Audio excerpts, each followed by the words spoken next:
On the 4th day of July, 1776, the people of a few feeble and oppressed colonies of Great Britain, inhabiting a portion of the Atlantic coast of North America, publicly declared their national independence, and made their appeal to the justice of their cause, and to the God of battles for the maintenance of that declaration. That people were few in numbers, and without resources, save only their own wise heads and stout hearts. Within the first year of that declared independence, and while its maintenance was yet problematical, while the bloody struggle between those resolute rebels and their haughty would-be masters was still waging, of undistinguished parents, and in an obscure district of one of those colonies, Henry Clay was born. The infant nation and the infant child began the race of life together. For 3/4 of a century they have traveled hand in hand. They have been companions ever. The nation has passed its perils and is free, prosperous, and powerful. The child has reached manhood, his middle age, his old age, and is dead. In all that has concerned the nation, the man ever sympathized, and now the nation mourns for the man. The day after his death, one of the public journals, opposed to him politically, held the following pathetic and beautiful language, which I adopt, partly because such high and exclusive eulogy, originating with a political friend, might offend good taste, but chiefly because I could not, in any language of my own, so well express my thoughts. Alas, who can realize that Henry Clay is dead? Who can realize that never again that majestic form shall rise in the council chambers of his country to beat back the storms of anarchy which may threaten, or pour the oil of peace upon the troubled billows as they rage and menace around? Who can realize that the workings of that mighty mind have ceased, that the throbbings of that gallant heart are stilled, that the mighty sweep of that graceful arm will be felt no more, and the magic of that eloquent tongue, which spake as spake no other tongue besides, is hushed forever? Who can realize that freedom's champion, the champion of a civilized world, and of all tongues and kindreds and people, has indeed fallen? Alas, in these dark hours, which, as they come in the history of all nations, must come in ours, these hours of peril and dread which our land has experienced, and which she may be called to experience again, to whom now may her people look up for that counsel and advice, which only wisdom and experience and patriotism can give, and which only the undoubting confidence of a nation will receive? Perchance, in the whole circle of the great and gifted of our land, there remains but one on whose shoulders the mighty mantle of the departed statesman may fall. One, while we now write, is doubtless pouring his tears over the bier of his brother and his friend. Brother, friend ever, yet in political sentiment, as far apart as party could make them. Ah, it is at times like these that the petty distinctions of mere party disappear. We see only the great, the grand, the noble features of the departed statesman, and we do not even beg permission to bow at his feet and mingle our tears with those who have ever been his political adherents. We do not beg this permission, we claim it as a right, though we feel it as a privilege. Henry Clay belonged to his country, to the world. Mere party cannot claim men like him.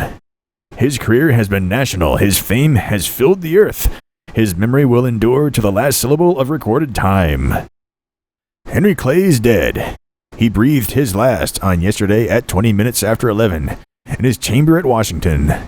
To those who followed his lead in public affairs, it more appropriately belongs to pronounce his eulogy and pay specific honors to the memory of the illustrious dead. But all Americans may show the grief which his death inspires, for his character and fame are national property.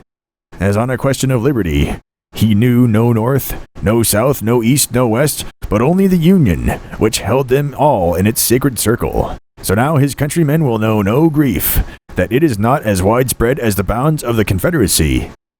The career of Henry Clay was a public career. From his youth, he has been devoted to the public service, at a period, too, in the world's history justly regarded as a remarkable era in human affairs. He witnessed in the beginning the throes of the French Revolution. He saw the rise and fall of Napoleon. he was called upon to legislate for America and direct her policy when all Europe was the battlefield of contending dynasties, and when the struggle for supremacy imperiled the rights of all neutral nations. His voice spoke war and peace in the contest with Great Britain. When Greece rose against the Turks and struck for liberty, his name was mingled with the battle cry for freedom. When South America threw off the thraldom of Spain, his speeches were read at the head of her armies by Bolivar. His name has been, and will continue to be, hallowed in two hemispheres, for it is one of the few the immortal names that were not born to die. To the ardent patriot and profound statesman, he added a quality possessed by few of the gifted on earth. His eloquence has not been surpassed. In the effective power to move the heart of man, Clay was without an equal, and the heaven-born endowment, in the spirit of its origin, has been most conspicuously exhibited against intestine feud. On at least 3 important occasions, he has quelled our civil commotions by a power and influence which belonged to no other statesman of his age and times. And in our last internal discord, when this union trembled to its center, in old age he left the shades of private life and gave the death blow to fraternal strife. With the vigor of his earlier years in a series of senatorial efforts, which in themselves would bring immortality by challenging comparison with the efforts of any statesman in any age, he exorcised the demon which possessed the body politic, and gave peace to a distracted land. Alas, the achievement cost him his life. He sank day by day to the tomb, his pale but noble brow bound with a triple wreath, put there by a grateful country.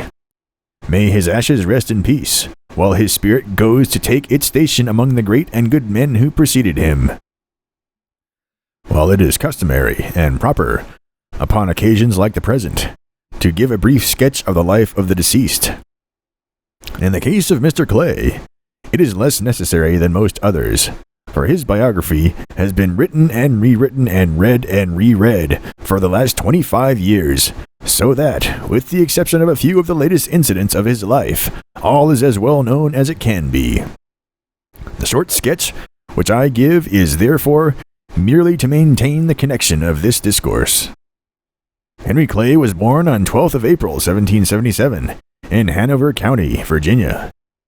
Of his father, who died in the 4th or 5th year of Henry's age, little seems to be known, except that he was a respectable man and a preacher of the Baptist persuasion. Mr. Clay's education, to the end of his life, was comparatively limited. I say to the end of his life, because I have understood that, from time to time, he added something to his education during the greater part of his whole life. Mr. Clay's lack of a more perfect early education, however it may be regretted generally, teaches at least one profitable lesson. It teaches that in this country, one can scarcely be so poor, but that if he will, he can acquire sufficient education to get through the world respectably. In his 23rd year, Mr. Clay was licensed to practice law and emigrated to Lexington, Kentucky. Here he commenced and continued the practice till the year 1803, when he was first elected to the Kentucky legislature. By successive elections, he was continued in the legislature till the latter part of 1806, when he was elected to fill a vacancy of a single session in the United States Senate. In 1807, he was again elected to the Kentucky House of Representatives, and by that body, chosen its Speaker. In 1808, he was re-elected to the same body. In 1809, he was again chosen to fill a vacancy of 2 years in the United States Senate. In 1811, he was elected to the United States House of Representatives, and on the first day of taking his seat in that body, he was chosen as its Speaker. In 1813, he was again elected Speaker. Early in 1814, being the period of our last British War, Mr. Clay was sent as commissioner, with others, to negotiate a treaty of peace, which treaty was concluded in the latter part of the same year. On his return from Europe, he was again elected to the lower branch of Congress, and on taking his seat in December 1815, was called to his old post, the Speaker's chair, a position in which he was retained by successive elections, with one brief intermission till the inauguration of John Q. Adams in March 1825. He was then appointed Secretary of State, and occupied that important station till the inauguration of General Jackson in March 1829. After this, he returned to Kentucky, resumed the practice of the law, and continued it till the autumn of 1831, when he was, by the legislature of Kentucky, again placed in the United States Senate. By a re-election, he continued in the Senate till he resigned his seat and retired in March 1848. In December 1849, he again took his seat in the Senate, which he again resigned only a few months before his death. By the foregoing, it is perceived that the period from the beginning of Mr. Clay's official life in 1803 to the end of it in 1852, it is but 1 year short of half a century, and that the sum of all the intervals in it will not amount to 10 years. But mere duration of time in office constitutes the smallest part of Mr. Clay's history. Throughout that long period, he has constantly been the most loved and most implicitly followed by friends, and the most dreaded by opponents, of all living American politicians, in all the great questions which have agitated the country, and particularly in those great and fearful crises, the Missouri question, the nullification question, and the late slavery question, as connected with the newly acquired territory, involving and endangering the stability of the Union. His has been the leading and most conspicuous part. In 1824, he was first a candidate for the presidency and was defeated. And although he was successively defeated for the same office in 1832 and in 1844, there has never been a moment since 1824 till after 1848 when a very large portion of the American people did not cling to him with an enthusiastic hope and purpose of still elevating him to the presidency. With other men, to be defeated was to be forgotten, but to him, defeat was but a trifling incident, neither changing him or the world's estimate of him. Even those of both political parties who have been preferred to him for the highest office have run far briefer courses than he, and left him still shining high in the heavens of the political world. Jackson, Van Buren, Harrison, Polk, and Taylor all rose after, and set long before him. The spell, the long-enduring spell, with which the souls of men were bound to him, is a miracle. Who can compass it? It is probably true he owed his preeminence to no one quality, but to a fortunate combination of several. He was surpassingly eloquent, but many eloquent men fail utterly, and they are not, as a class, generally successful. His judgment was excellent, but many men of good judgment live and die unnoticed. His will was indomitable, but this quality often secures to its owner nothing better than a character for useless obstinacy. These, then, were Mr. Clay's leading qualities. No one of them is very uncommon, but all taken together are rarely combined in a single individual, and this is probably the reason why such men as Henry Clay are so rare in the world.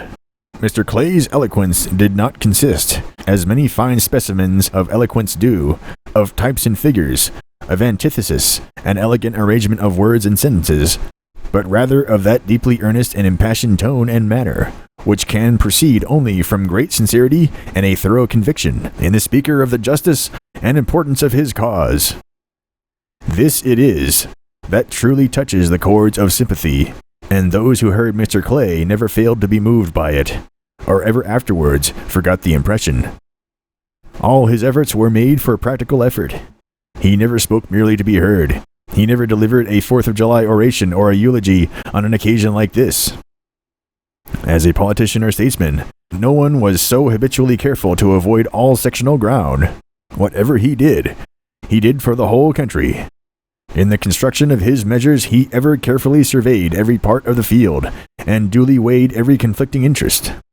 Feeling as he did, and as the truth surely is, that the world's best hope depended on the continued union of these states, he was ever jealous of, and watchful for, whatever might have the slightest tendency to separate them. Mr. Clay's predominant sentiment, from the first to the last, was a deep devotion to the cause of human liberty, a strong sympathy with the oppressed everywhere, and an ardent wish for their elevation. With him, this was a primary and an all-controlling passion. Subsidiary to this was the conduct of his whole life. He loved his country partly because it was his own country, but mostly because it was a free country, and he burned with a zeal for its advancement, prosperity, and glory, because he saw in such the advancement, prosperity, and glory of human liberty, human right, and human nature. he desired the prosperity of his countrymen, partly because they were his countrymen, but chiefly to show to the world that free men could be prosperous.